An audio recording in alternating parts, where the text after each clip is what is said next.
Hi guys, so today we're going to be doing a comparison between Neural DSP's Quad Cortex and IK Multimedia's ToneX. So basically what I've done is I've captured my Victory Amps V140 Super Duchess onto both the Quad Cortex and into ToneX, and basically what I've done to make it as fair as possible is I've done both captures in the exact same way using the exact same setup. So I've done that using the TwoNotes Captor X load box thing with the built-in cab sim stuff. So both captures were done using the exact same cab simulation, which was a 412 cab loaded with Celestion Vintage 30 speakers and mic'd up with a Shure SM57. So both captures on the two two devices were done in the exact same setup to make it as fair as possible. What I've also done, again to keep this test as fair as it can possibly be, is all of the guitar parts I've recorded the dry signal into Logic, and then reamped that dry signal through both both units. So it's been reamped through the Quad Cortex and then the same signal reamped through ToneX. So it's basically as fair as it could possibly be. So yeah, I've just put together like 2 or 3 little clips basically, and you're going to hear like the Quad Cortex first, followed by the ToneX, one after the other, and then I'm going to play them all through in the track, like in the mix, so with drums and bass as well, and then at the end as well I'm gonna just show some of like the isolated guitar parts as well, so you can kind of hear them more clearly on their own. So yeah, I'm not gonna say my opinions yet until after the clips have played, so have a listen and see what you think.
Okay, so hopefully you've just heard those clips. I'm going to be completely honest. I genuinely cannot hear a difference between the two captures.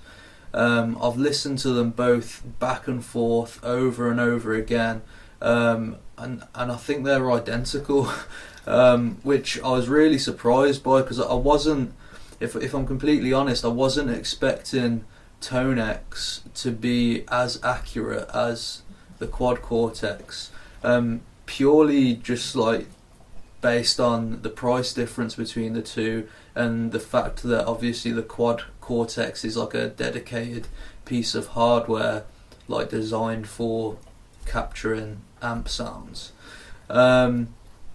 So yeah, I was really surprised. I knew that ToneX was good. I've obviously watched some videos, heard some, you know, multiple kind of demos and that kind of thing. But yeah, I'm literally super surprised by how accurate it is. I think maybe if I was being super picky, and I don't actually know if I'm hearing this or if I'm actually just hearing things, but maybe the ToneX capture was lacking a tiny like bit of high end, not even like brightness, but just some type of like airiness or something. I don't know how to explain it. It just sounded like, well, no, it didn't hardly sound any different at all. Like I said, I don't know if I'm just hearing things. Maybe slightly rounder sounding, but I don't even know if that's the case, to be honest. Definitely in the mix, I couldn't pick the two apart at all. But yeah, I don't really know what else to say. You know, I'd love to hear your guys' thoughts. So, you know, if you can hear something that I can't hear, or if I'm not going crazy and they literally do sound the same, let me know in the comments. And also, if you've had any experience with the two and you've done your own captures, let me know what the results were like as well. Like I say, obviously, you know, with this test that I've done, like, I've made it as fair as possible. So maybe that has something to do with the results being so, you know, similar to each other. But yeah, thanks for watching anyway. Though I'll be doing some more ToneX stuff as well in the near future. I've also uploaded the captures of the V140 for both the Quad Cortex and the ToneX. So if you have a look on my channel, there's a video for each of those, so be sure to check those out as well. I'll put the link in the description actually as well for the downloads for both of those if you want to check those out. But yeah, as always, thanks for watching. If you enjoyed the video, feel free to like and subscribe, and I'll hopefully see you in the next one.